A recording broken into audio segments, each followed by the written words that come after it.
Hello दोस्तों, welcome back to my YouTube channel. दोस्तों, बात करेंगे हम बीपीएससी प्रधान शिक्षक भर्ती 2024 के संबंध में। जैसा कि आपको ज्ञात है कि बीपीएससी प्रधान शिक्षक भर्ती के आंसर की वो जारी कर दिए गए हैं, लेकिन आंसर की जारी होने के बाद बहुत सारे कैंडिडेट का कमेंट्स आ रहा है कि हमारे नंबर वो कम आ रहे हैं। यानी कि बीपीएससी आंसर की जारी करने के बाद उसमें बहुत सारे प्रश्नों के जो आंसर्स हैं वो गलत हैं, या तो प्रश्न गलत है या तो आंसर गलत हैं। तो इसके संबंध में बात करेंगे कि आंसर के इतने प्रश्न गलत कैसे हो सकते हैं और सभी को मिलेंगे इसमें बोनस अंक।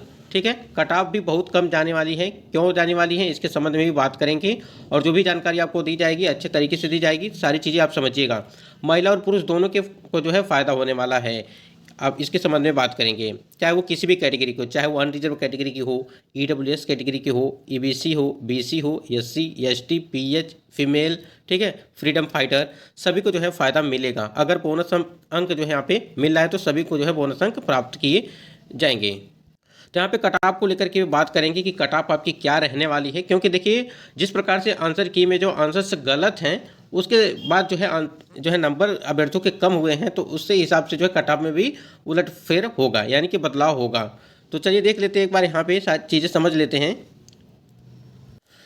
स्क्रीन पे आप देख पा रहे हैं कि बीपीएससी के द्वारा यहाँ पे न्यूनतम अर्हतांक रखा गया है। यानी कि जितने भी कैंडिडेट बीपीएससी में यहाँ पे जो प्रधान शिक्षक भर्ती के लिए, ठीक है, और एक प्रधानाध्यापक के लिए हैं, उनके लिए सभी दोनों के लिए यहाँ पे चीज़ें एक समान रखी गई हैं। जैसा कि आपको पता है यहाँ पे चीज़ें दी गई हैं कि देखिए यहाँ पे कि उम्मीदवारों को ये है आपका यहाँ देखिए न्यूनतम अर्हतांक, यानी कि आपको ये कंपलसरी है, इतना आपका नंबर होना चाहिए, यानी कि परसेंटेज के हिसाब से। देखिए सामान्य वर्ग के उम्मीदवारों को यहाँ पे बताया गया कि 40%, ध्यान दीजिएगा, ठीक है, 40%। उसके बाद पिछड़ा वर्ग के उम्मीदवारों के लिए 36.5% है। फिर अत्यंत पिछड़ा वर्ग के उम्मीदवारों को 34% है। यहीं पे अगर अनुसूचित जाति, अनुसूचित जनजाति तथा निःशक्त दिव्यांग उम्मीदवारों को यहाँ पे बताया गया है कि न्यूनतम वो 32% अर्हतांक प्राप्त करना अनिवार्य होगा। यहाँ पे देखिए लिखा गया है कि अनिवार्य होगा, ठीक है। कहने का मतलब ये है कि अगर आपके यहाँ पे देखिए 40% सामान्य वर्ग है, यहाँ पे 36.5%, 34%, उसके बाद यहाँ पे 32%। अगर आपके इतने प्रतिशत नंबर नहीं आते हैं, ठीक है, तो आप कहीं ना कहीं पहले ही बाहर हो जाएंगे, इस रेस में आप कहीं भी नहीं रह पाएंगे। चलिए यहाँ पे चीज़ें बता देते हैं कि यहाँ की इसका मतलब क्या हुआ कि यहाँ पे 40, 32 और 36.5 और 34 है, इसमें परसेंटेज दिया गया आपको कितने नंबर होंगे, यानी कि आपका पेपर 150, ठीक है, आपके कितने नंबर होंगे जो यहाँ पे बताया गया कि 40% के हिसाब से। स्क्रीन पे आप देख पा रहे हैं कैटेगरी और मिनिमम क्वालिफाइंग मार्क्स यहाँ पे रखा गया है, ठीक है। देखिए यहाँ पे चीज़ें समझिएगा, प्रधान शिक्षक और प्रधानाध्यापक दोनों के लिए यहाँ पे है, चीज़ें समझ लीजिए कि यहाँ पे जो न्यूनतम पासिंग मार्क्स रखा गया है बीपीएससी के द्वारा। देखिए यहाँ पे जनरल अगर मेल की बात करें, यहाँ पे रखा गया है कि 40%, ठीक है, जनरल मेल के लिए यहाँ पे 40% रखा गया है। इसका मतलब हो गया आपका 60 नंबर, ठीक है। अगर 60 नंबर आपके आते हैं तो आप क्वालिफाई हो जाएंगे। यहाँ पे 150 मार्क्स है, ठीक है, यानी कि 150 में अगर 60 नंबर आते हैं तो आप यहाँ पे क्वालिफाई हो जाएंगे। अगर यहाँ पे ईडब्ल्यूएस की बात करें, ठीक है, ईडब्ल्यूएस यहाँ पर भी 40% रखा गया है ईडब्ल्यूएस के लिए। इसका मतलब ये हो गया कि यहाँ पर भी इनको भी 40 यानी कि 60 नंबर चाहिए, तब जाकर के ये क्वालिफाई माने जाएंगे। अगर बीसी मेल की बात करें यहीं पर, तो आप बीसी मेल के लिए देखिएगा, ध्यान दीजिएगा बातों को। बीसी मेल की अगर बात करें तो जो आपका बीसी मेल है, बीसी जो पिछड़ा वर्ग जिसे आप बोलते हैं, उसमें क्या है कि 36.5%, ठीक है, ये 36.5% तो यानी कि यहाँ पे अगर टोटल नंबर की बात करें तो यहाँ पे आपका हो जाएगा 54.7, ठीक है। आप इसको 55 मान के चलिए, ठीक है, क्योंकि यहाँ पे 54.75 है, तो आप इसको 55 मान के चलेंगे। ओबीसी मेल की लेकर बात करें 34%, इसका मतलब ये हो गया कि जो ओबीसी का मतलब यहाँ पे देखिए ईबीसी, यहाँ पे चीज़ें करिएगा, ईबीसी, ठीक है, जो होगा यहाँ पे वो होगा आपका 34%। अगर यहाँ पे 34% देखा जाए तो लगभग आपके यहाँ पे 51 नंबर होंगे, ठीक है, यानी कि 51 नंबर होंगे जो यहाँ पे ईबीसी वाले कैंडिडेट हैं, यानी कि 51 मार्क्स यहाँ पे 51 मार्क्स यहाँ पे रहने वाले हैं। एससी, एसटी, वोमेन और पीडब्ल्यूडी कैंडिडेट यहाँ पे 32% यहाँ पे रखी गई है, वो है आपका 48 नंबर, ठीक है, यानी कि 48 नंबर पे आप क्वालिफाई माने जाएंगे। ये आप जो देख रहे हैं 60 फिर 60 यानी कि जनरल 60, ईडब्ल्यूएस 60, फिर 54, 51, 48, ये आपके न्यूनतम पासिंग मार्क्स हैं। इतना आपको जो है बिल्कुल अनिवार्य है, आपके इतने आने चाहिए। चाहे आप किसी भी, मान लीजिए आप जनरल कैटेगरी के हैं तो जनरल के 60 नंबर, एबीसी ईडब्ल्यूएस कैटेगरी है तो 60 नंबर, बीसी मेल है तो आप जो है 54 नंबर, ओबीसी हैं यानी कि ईबीसी हैं तो आप 51 number, SC ST women PWD है तो आपके 48 नंबर। यहाँ तक तो आप चीज़ें समझ गए होंगे कि ये चीज़ें अब अगर पहले से आपको पता था तब भी अच्छी बात है, अगर नहीं पता था तो ये जान लीजिए आपके कम से कम इतने नंबर होने चाहिए। आप किसी भी जिस कैटेगरी के होंगे आप यहाँ पे देख लिए होंगे, ठीक है। अब यहाँ पे हम लोग बात करेंगे कि कट ऑफ इस बार अब जो है कम क्यों जाएगी और कॉमन जो है यहाँ पे जो बोनस अंक है वो किसको किसको मिलने वाला है, ठीक है। यानी कि जो भी प्रश्न जो गलत होगा उस पर तो सभी के नंबर बढ़ेंगे, ठीक है। और यहाँ पे कम अंक यानी कि सबसे ज़्यादा जो फ़ायदा होगा वो महिला कैंडिडेट को होने वाला है, ठीक है। महिला जो कैंडिडेट हैं उनको फ़ायदा होने वाला है, क्योंकि महिलाएं जो है, महिला कैंडिडेट की अगर बात करें तो वो क्वालिफाई हो जाएंगी। यानी कि जो भी उनके क्वालिफाई मार्क्स रखे गए हैं उससे अगर 2 या 3 नंबर अधिक ला देती हैं तब भी उनका जो है सिलेक्शन हो जाएगा।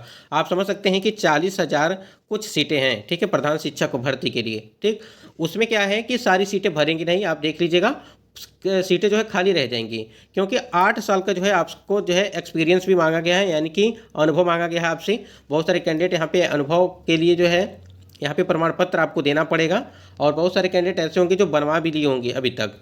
लेकिन इससे पहले हम लोग देख लेते हैं कि जो आप कट ऑफ है आपकी वो कितनी अब जाने वाली है, जो महिलाओं को यहाँ पे फ़ायदा होगा। उस हमने एक वीडियो में आपको बताया था कि आपत्ति वाले जो प्रश्न हैं उस पर आप लोग आपत्ति जरूर करिएगा, और जो लास्ट डेट होते होते पहले उससे पहले आप लोग आपत्ति कर दीजिए, जिससे आपके नंबर वो बढ़ सकें। अन्यथा जो है नंबर नहीं बढ़ेंगे तो कहीं ना कहीं आपको दिक्कत भी हो जाएगी।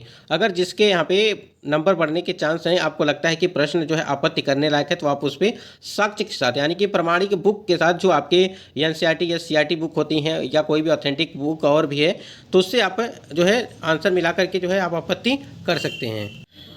आप स्क्रीन पे देख पा रहेंगे कि आंसर की आने के बाद जो है यहाँ पे जो अभ्यर्थियों के नंबर्स हैं, यानी कि कितने कितने स्कोर उन्होंने किए हैं। अगर यहाँ पे 11,000 वोट्स के अनुसार देखेंगे तो यहाँ पे थोड़ा बहुत अनुमान तो आप लगा ही सकते हैं। देखिए यहाँ पे अगर 80 से अधिक की बात करें, यहाँ पे लगभग 13% कैंडिडेट हैं। अगर 71 से 80 के बाद कार्य करें यहाँ पे देखें तो यहाँ पे 17%, और 61 से लगा करके 70 के बीच जो है वो 37%, और 51 से 60 के बीच जो है कैंडिडेट यहाँ पे स्कोर गेन किए हुए हैं 25, और बेलो 50 में जो है वो 8% है, ठीक है। जो भी कैंडिडेट क्वालिफाई मार्क्स से, ठीक है, जो भी BPSC के द्वारा क्वालिफाई मार्क्स रखा गया है, अगर आप उससे नीचे हैं तो कहीं ना कहीं आप जो है इसमें फाइट नहीं कर पाएंगे और पहले ही बाहर हो जाएंगे, ठीक है। ये बात आप ध्यान रखेंगे।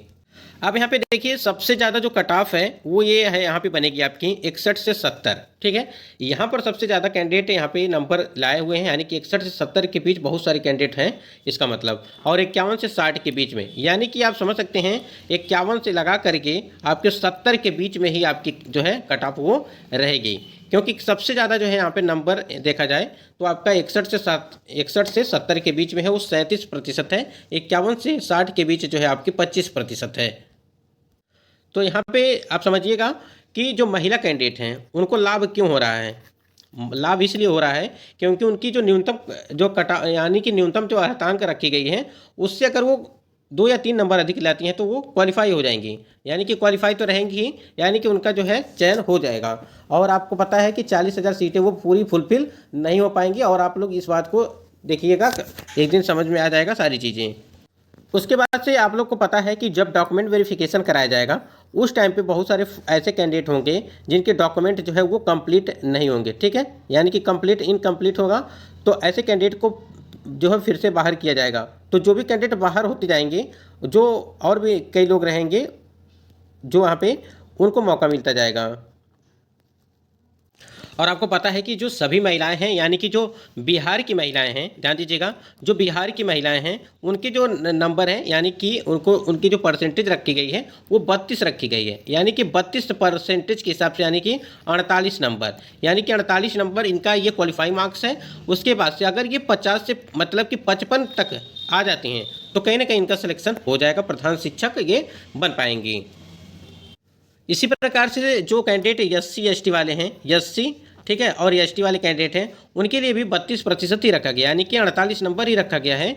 तो यहाँ पर जो है 50 से 55 के आसपास, ठीक है, 50 से 55 या 60 के आसपास, मतलब उसके अंदर ही उनका सिलेक्शन हो जाएगा जिनके भी नंबर होंगे। तो आप समझ सकते हैं कि जो आपके प्रधान शिक्षक वाले कैंडिडेट हैं वो आपके हैं, देख रहे हैं हेड टीचर वाले, यानी कि 40,247 आपकी सीटें हैं, ठीक है। और जबकि 1,19,000 के आसपास कैंडिडेट ने यहाँ पे एग्जाम दिया हुआ था। तो देखिए पूरी सीटें तो भरेंगी नहीं, क्योंकि आप लोगों ने देखा होगा कि बीपीएससी जो है 1,70,000 पे भर्ती कराई थी, लेकिन बहुत सारे 8 लाख के आसपास कैंडिडेट ने फॉर्म अप्लाई किया था, लेकिन पूरी सीट भर नहीं पाई थी। तो आप समझ सकते हैं कि 1,19,000 में आपकी पूरी सीट भर पाएगी, कभी नहीं भर पाएगी, सीटें रह जाएंगी खाली। और जिनका भी कम नंबर होगा उनका सिलेक्शन हो जाएगा। अगर आपका कोई डॉक्यूमेंट से रिलेटेड कोई भी इशू नहीं हुआ तो कहीं ना कहीं आपका सिलेक्शन हो जाएगा, इसके लिए निश्चिंत रहिए। देखिए जितने भी कैंडिडेट हैं, अगर वो क्वालिफाइंग मार्क्स यानी कि जो न्यूनतम पासिंग मार्क्स रखा गया है उससे आप ऊपर हैं तो आप बिल्कुल निश्चिंत रहिए, आपका सिलेक्शन हो जाएगा, उसमें कोई भी दिक्कत नहीं होगी। अगर यहाँ पे रिजल्ट को लेकर के बात करें, आपको पता है रिजल्ट रुका इसलिए है कि जो आरक्षण वाला मामला है वो सुप्रीम कोर्ट में चला गया है, ठीक है। यानी कि बिहार सरकार जो है सुप्रीम कोर्ट में यहाँ पे याचिका दायर कर दिया गया है सुप्रीम कोर्ट के द्वारा, क्योंकि जो 65% जो आरक्षण था उसको हटा दिया गया है पटना हाईकोर्ट के द्वारा। अब फिर से जो है सुप्रीम कोर्ट में इसकी सुनवाई होगी। उस सुनवाई में क्या कुछ होगा, क्या एक ही सुनवाई में सारी चीज़ें कंप्लीट हो जाएंगी या बार बार चीज़ें होती रहेंगी, डेट पे डेट आती रहेंगी उसके दौरान। तो यहाँ पे रिजल्ट में थोड़ा सा विलम्ब हो सकता है।